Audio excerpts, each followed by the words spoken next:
isa ba, huwag kang sumigaw ha, huwag kang sumigaw. Parong, parong. So yun, good evening sa inyo lahat mga tol, mapagpalang araw po. So welcome back ulit sa ating YouTube channel.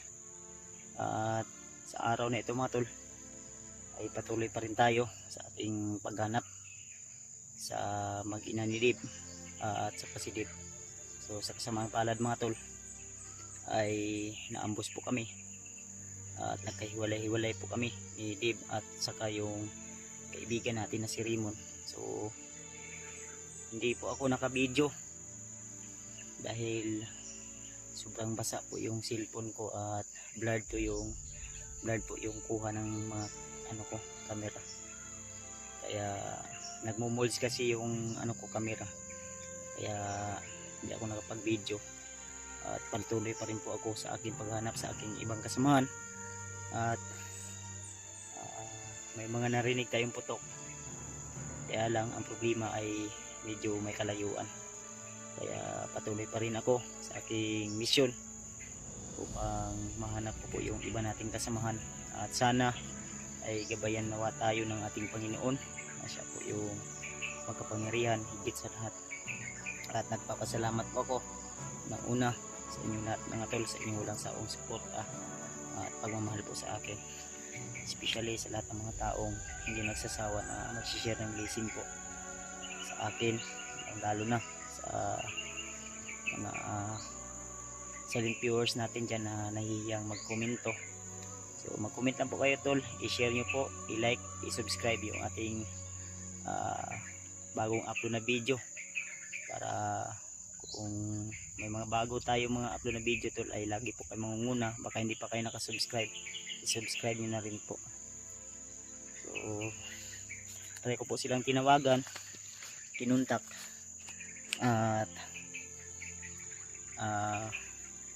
hindi ko po sila makontak mga tol, gaya ng sobrang napakatirik po yung bundok na dinadaanan natin ngayon at binabaybay. So itry ko po kung makontak mamaya si Dave. Hindi ko alam kung saan siya banda ngayon sa area na ito. Basta ako patuloy po ako kung ano po yung nasimulan ko, ano po yung mission ko, ay patuloy po ako sa aking gagawa. So pasensya na po tol kung nagkahiwalay po kami ni Dave sa hindi inaasahang pagkakataon. Ay biglang sumulpot po yung mga kalaban. At alam niyo naman na kung hindi ka talaga tatakbo ay talagang magbibihag ka or matatamaan ka talaga. Kaya ako po ay humingi ng tawad dahil yung kasama ko ay hindi ko na alam kung saan sila ngayon, at sana nasa safety po sila na area. Kasi yung mga upload nila ay di ko po masilip gawa ng napakahina po talaga yung signal. Magka-signal man ako, ang problema ay di rin ako makatawag dahil naglo-loading lang. Kaya samahan nyo ko tol sa video na ito hanggang sa dulo kung ano po yung mga kaganapan na mangyayari. So yung ulan kanina medyo hindi naman masyadong malakas pero nakakabasa po talaga. Kaya naghanap ako ng pwede kong masilungan at nakikita po ako ng kubo. Nilisan ko rin agad dahil may mga dumaan at hindi ko lang po nakuna ng video dahil nga ay nagtitipid din ako sa baterya mga tol. Kaya sana ay samahan nyo ako tol hanggang sa dulo ng video na ito. At kung saan man marating ang video na ito ay enjoy nyo po yung panonood at ipag-pray nyo lang po ako tol na lagi po akong safety o ilayo po ako sa anumang uri na kapahamakan, lalo na sa mga kalaban natin na hindi talaga titigil hanggat hindi tayo matatalo nila. Kaya patuloy ako lumalaban sa mga kasamaan, lalo na mas lalong lumakas yung persa nila Bagnot ngayon dahil may mga bagong commander, may mga nire-recruit na naman sila at may mga narinig tayo kanina sa mga usapan ng bandido na mababa sila ng patag para kukuha ng mga kagamitan nila sa pagkipaglaban dito sa bundok. Kaya tayo ay ingat lang po tayo mga tol, lalo na sa mga kapwa nating hunter na patuloy pa rin sa kanilang mission. So kung may mga request man yung iba nating taga-suporta, ay hindi po ako makapunta agad gawa ng nandito tayo ngayon sa bundok at may mission din tayo na pinupuntahan. Kaya patawad po sa mga request nito. So humi naman yung channel natin, humi naman yung views natin, ay patuloy pa rin po ako hanggat may mga taong sumusuporta at laging nanatili na manunood sa aking mga video. Ay patuloy po ako sa aking ginagawa. So samahan nyo ako tol sa araw na ito. Ipag-pray nyo lang po talaga ako mga tol. So yan, ito po yung area na pinaroroonan ko ngayon. So, sobrang ano po, no, makulimlim dahil anong oras na ngayon, parang mag alas 4 na yata ng hapon, alas 3, mag alas 4 na to ng hapon. So medyo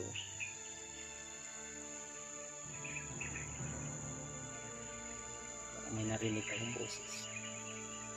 Hindi ako sure kung boses ng tao yun, pero rinig ko po. Siguro sa agimat ko na dala ko na binigay ni Lolo Ambo sa akin.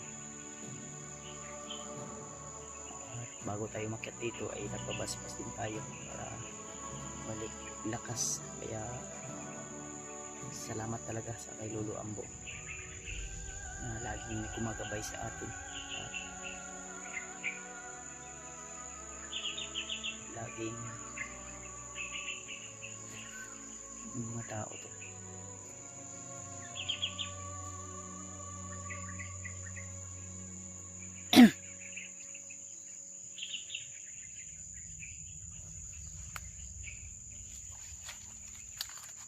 Mga tao dito.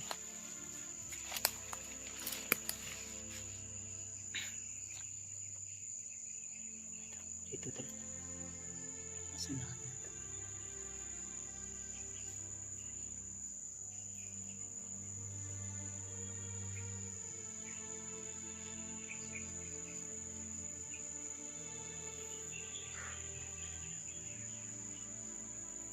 Tayo mainis. Parang sa baba sila sa bahagi na area na ito. Kumakati yung dito ko doon, nilamunan ko siguro sa ano to, sa ulan araw at pawis na naghahalo at yung damit natin ay nandun, kaya yung dito. Kaya wala tayong mabihis kasi nasa bag niya, at yung bag ko po ay hindi ko pa nakita hanggang sana kung kita ko ngayon ay makuha ko yun.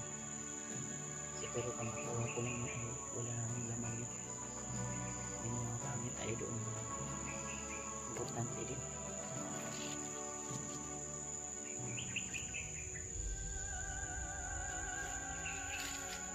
Dito ba yung boses kanina sa baba ng bundok na ito.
Kaya ang dahilan kung bakit nagkawatak-watak kami.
Bangon, bangon.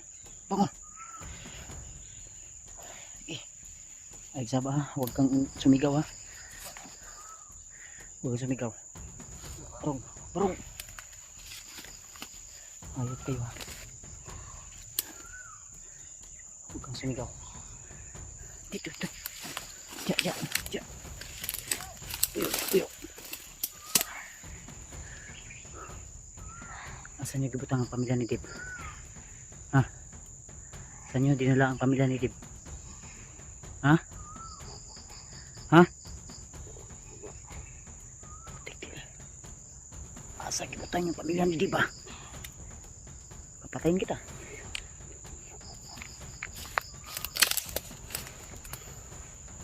Sama pa.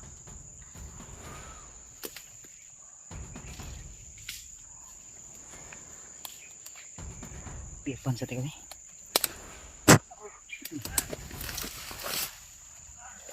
Babalikan lang kita, ha. Diyan ka muna. Hindi na tayo ito. Marami kasi sila.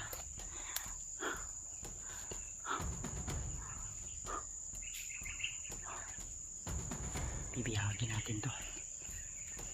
Gamitin natin to.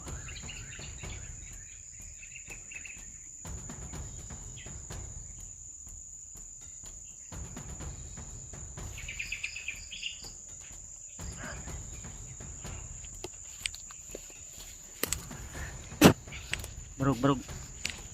Barog. Barog. Huwag kang sumigaw, ha. Sisigaw ka, papatayin kita. Huwag kang sumigaw. Huwag kang sumigaw, ha.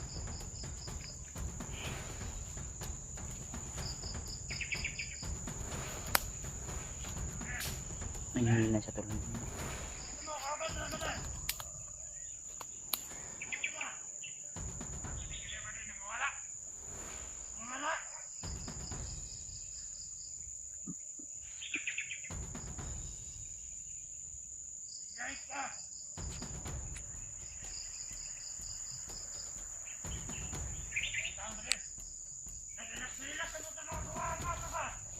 Huwag kang gumalaw. Papatayin kita. Huwag kang gumalaw, ha? Huwag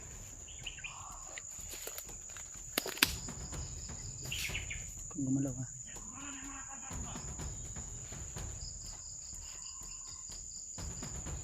Ano? Ituturo mo sa akin saan mo dinala yung pamilya ni Dib? Asan yung butang? Wala. Ituturo niyo sa akin, hindi. Ha?